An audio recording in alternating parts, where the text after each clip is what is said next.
Processo 28 da pauta, com a palavra, Sua Excelência, o conselheiro... 27, digo, com a palavra, Sua Excelência, o conselheiro Valdir Teis. Excelência, eu informo que estamos tratando da Prefeitura de Glória do Oeste e encontra-se inscrito para fazer sustentação oral no momento oportuno o doutor Nestor Fidelis, esse jovem advogado mato-grossense. Com a palavra, Vossa Excelência.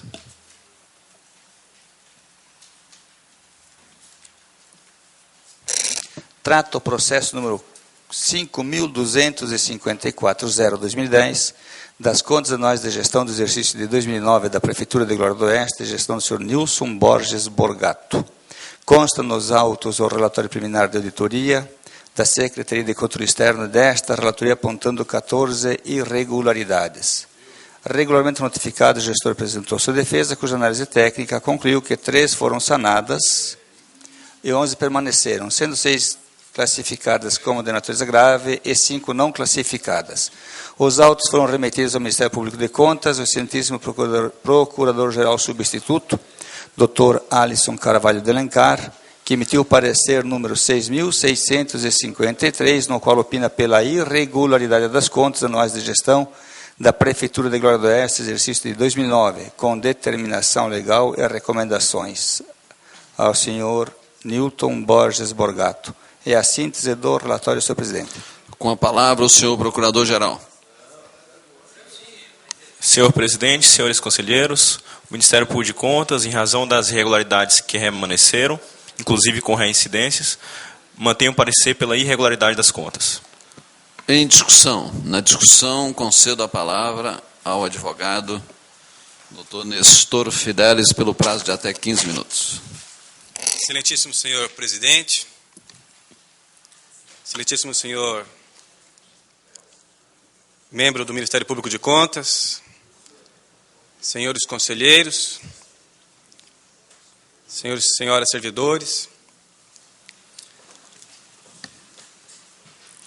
o município de Glória do Oeste, na gestão Nilton Borgato, no ano de 2009, vem fazer uso então da sua defesa pela via oral, a fim de elucidar alguns fatos que reputa como muito importantes, na busca de colaborar, inclusive, com o livre convencimento de vossas excelências, principalmente diante do parecer ministerial, que é pela reprovação das contas. Certamente nem vamos utilizar de todos os 15 minutos, mas alguns itens precisam ser passados com um certo cuidado. O item número 1 se refere, mais uma vez aqui, como acontece com diversas municipalidades, aos atrasos no envio dos dados pelo sistema Aplique. Também em Glória do Oeste houve dificuldades com relação às mudanças de layout por parte desse tribunal, e há uma real dificuldade por parte das pessoas que trabalham com esse setor no município de acompanhar essas mudanças e estarem atualizados. Ainda assim, o município foi notificado por conta desses atrasos e já recolheu as multas devidas, considerando, então, sanada essa irregularidade, cumprida a exigência por parte do prefeito. O item 2 trata de pagamento com atraso de contas de energia elétrica. No município de Glória do Oeste, um município muito pequeno, 3.000 e poucos habitantes. Lá não existe uma agência dos Correios. Tem apenas um posto. A agência do Correio é na cidade de Porto Espiridião, que é a mais próxima de Glória do Oeste. Por conta disso, diversas correspondências estão chegando em atraso em Glória do Oeste. Não era interesse do gestor, logicamente, pagar juros, pagar atraso.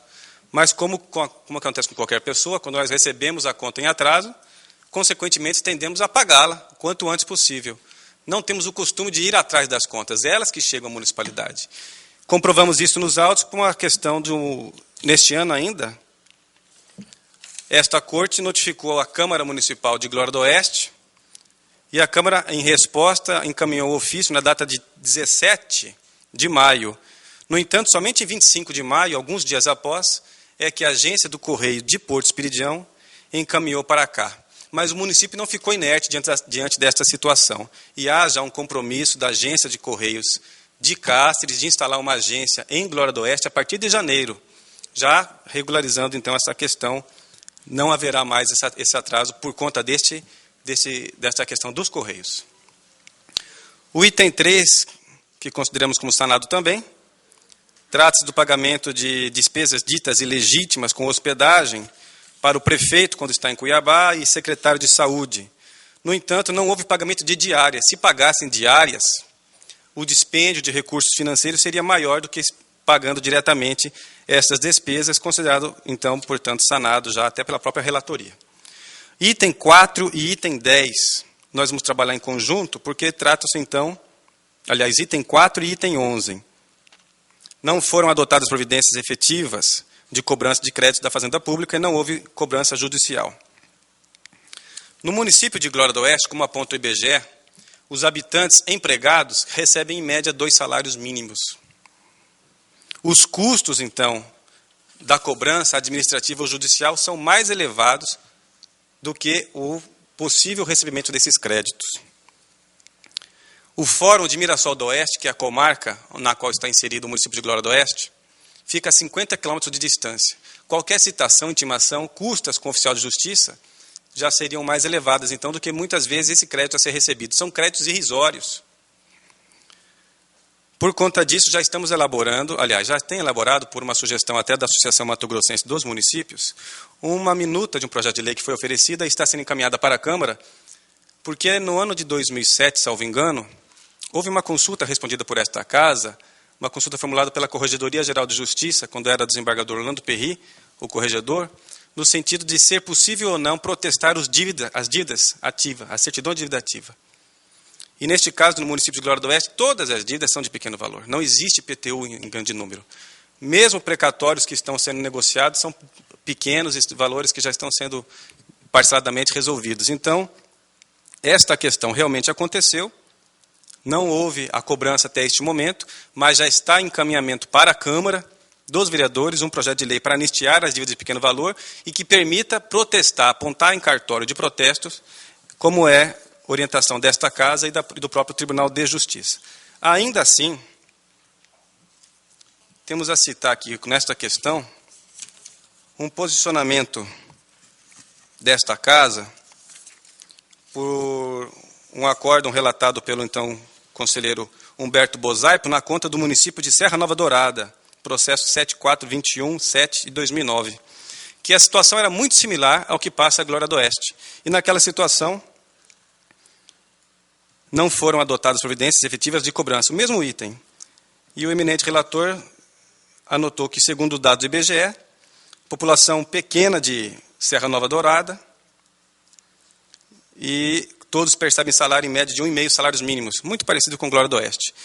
E anotou o seguinte: deixo de empregar gravidade em virtude de que a situação de recolhimento da receita própria dos municípios matogrossenses encontra-se abaixo de 3,5% da receita corrente líquida, entendendo, portanto, que se fosse movimentar toda a máquina administrativa e judicial para receber, seria um dispêndio antieconômico, na verdade, com relação a esse recebimento. Ainda assim, já estão sendo tomadas providências cabíveis. O item 5, os tributos de competência municipal não foram devidamente previstos e efetivamente arrecadados. Estamos falando da conta de gestão de 2009. A LDO foi elaborada em 2008 pelo ex-prefeito e previu R$ 9.274 de receita municipal, da competência municipal. A previsão foi de 8.200, mas o município arrecadou R$ 44.084. Está sendo apontado como irregularidade por ter arrecadado mais do que o previsto, sendo que a LDO não foi o gestor atual, foi o anterior que elaborou. Portanto, vimos como plenamente sanada essa questão, não havendo irregularidade, não pode ser punido por ter envidado esforços em aumentar a receita, como é a orientação desta Casa e da própria lei de responsabilidade fiscal. Item 6. As notas de empenho não foram assinadas pelo ordenador de despesa. Realmente, há empenho que não foram assinados. No entanto, não compromete de forma alguma a lisura dos pagamentos. O fato dos documentos emitidos juntos aos processos de despesa não estarem assinados não desqualifica os processos. Todos os balancetes mensais, o balanço geral, foram devidamente assinados. Outro fato que comprova são os pagamentos efetuados, onde o gestor, o ordenador de despesa, deve obrigatoriamente assinar todos os cheques.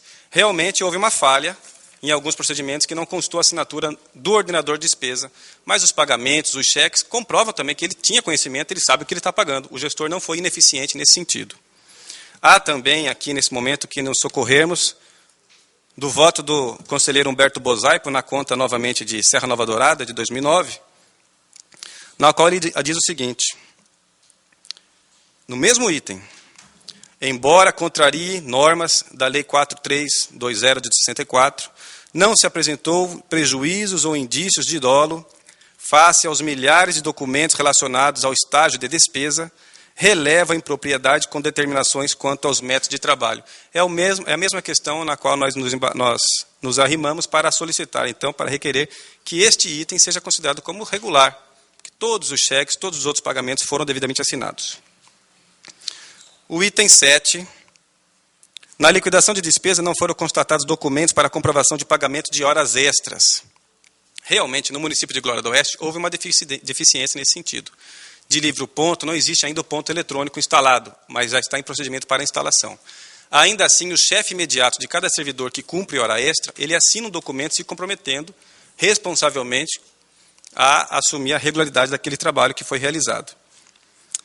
Há, sim, a comprovação do crédito, porque a própria folha de pagamento consta lá. O crédito foi pago de acordo com a folha de pagamento. Está lá toda a comprovação de como foi pago e quais horas extras estavam sendo pagos. A municipalidade de Glória do Oeste tem como gestor o prefeito Newton Borgato. Nos últimos 10 anos que o conhecemos, ele foi técnico em contabilidade de prefeituras. Então, nesses pontos especificamente, ele bate muito duro com seus comandados, com seus subordinados, para que cumpram não somente as horas de trabalho, mas que cumpram as metas. A administração privada vem emprestando para a administração pública essa tendência de ser mais gerencial e menos burocrática.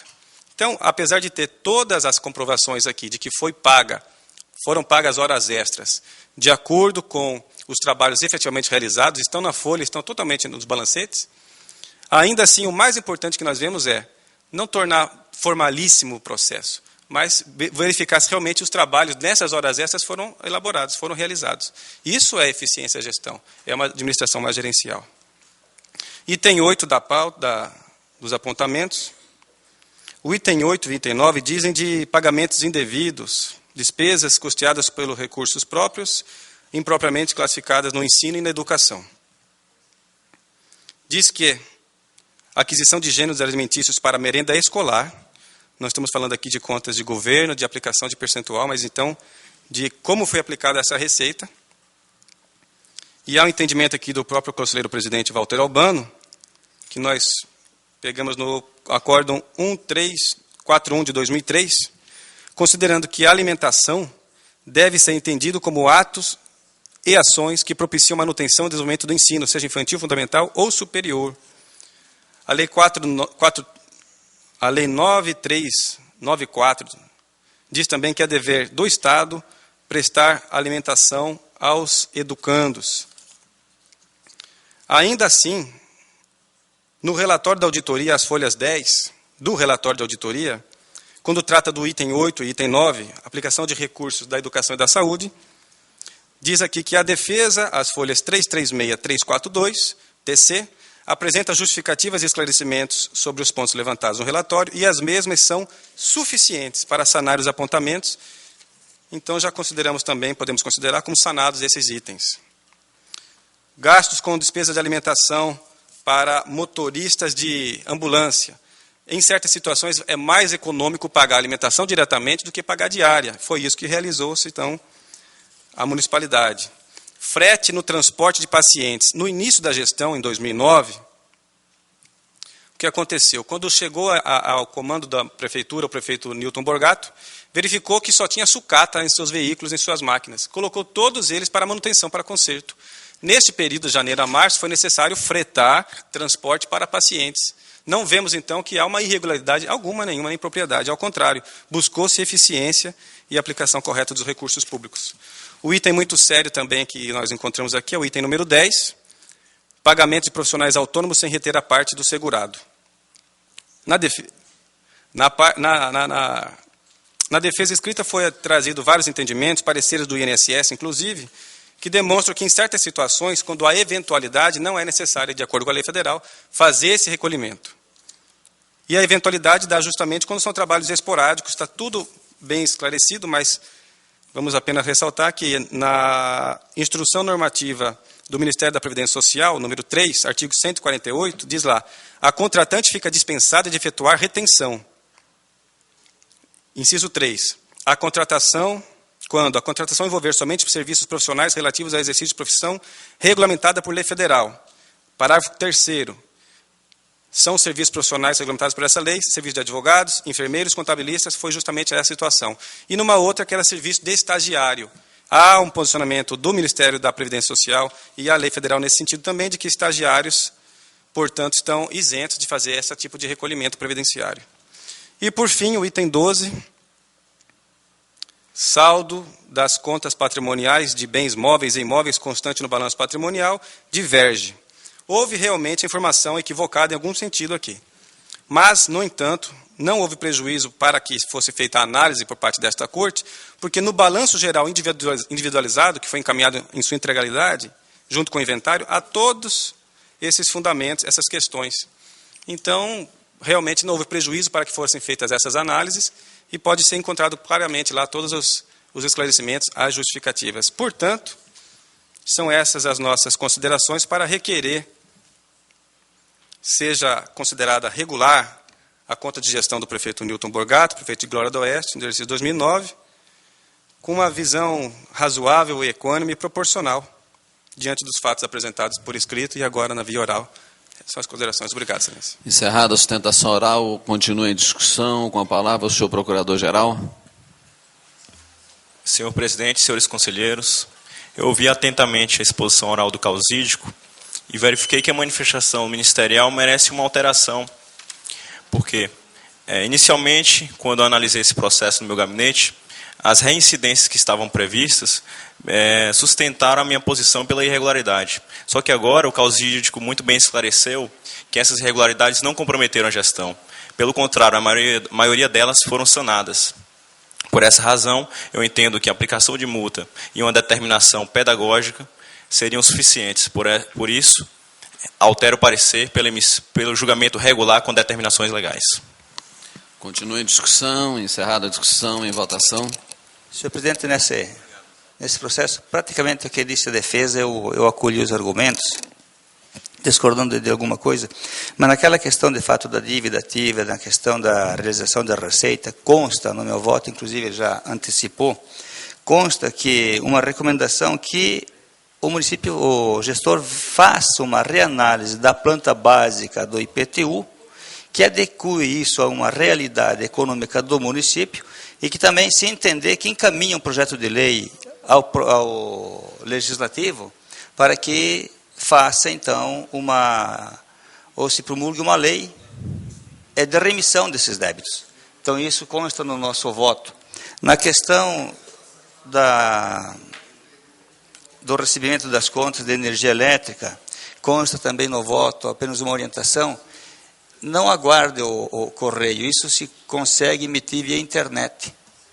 Então, é possível fazer a emissão via internet. Então, essas multas eu mantive, esse ressarcimento do juro, que dá R$ 1.273. A parte do pagamento autônomos, eu excluí os valores relativos aos estagiários, mantive os demais. Tá?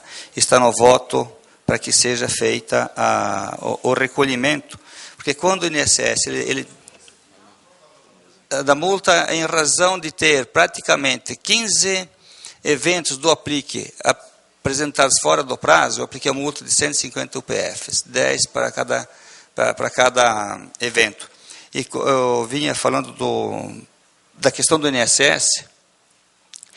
Quando o prestador do serviço, ele for pessoa jurídica, que isso acontece, de constituir uma empresa individual, e o serviço dele é inferior a 2 vezes o maior salário de contribuição, aí sim o tomador do serviço não está obrigado a fazer a retenção. Quando esse prestador não provar isso, aí se faz a retenção dos 11% e se recolhem também os 20% em cima do valor efetivamente pago. Eu mantive essa determinação, até porque os valores estão dimensionados. E agora, então, aqui eu faço uma leitura, acolhendo, então, nesse caso, o parecer do Ministério Público, julgando regulares com determinações legais e recomendações das contas aqui abordadas, a aplicação da multa de 150 UPFs em razão dessa questão e também da coerência com todos os outros gestores na aplicação de multas por evento, determinar o ressarcimento de 39,81 UPFs, que é referente a essa questão da energia elétrica, julgar improcedente as representações de natureza interna que estão apensas e determinar aqui a regularização do INSS com recurso próprio naquilo que compete ao gestor com recurso próprio e o que não compete ao gestor, que seja feito com recurso do município, porém as multas por conta dele. E outras recomendações que entendi ser necessárias, e também aqui como recomendação também que se atenha ao parecer do Ministério Público, naquilo que compete, digamos, tomar cuidado com essas questões. Então esse, senhor presidente, é o meu voto. Senhores conselheiros que votam de acordo com o relator, permaneçam em silêncio.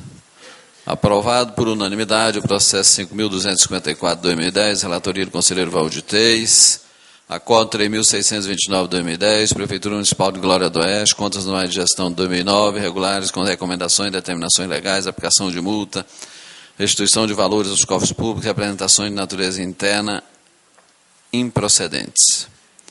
Publique-se. Declaro prorrogada a presente sessão por mais 30 minutos e convoco o auditor substituto, conselheiro Luiz Henrique Lima, para substituir o conselheiro José Carlos Novelli nessa sessão.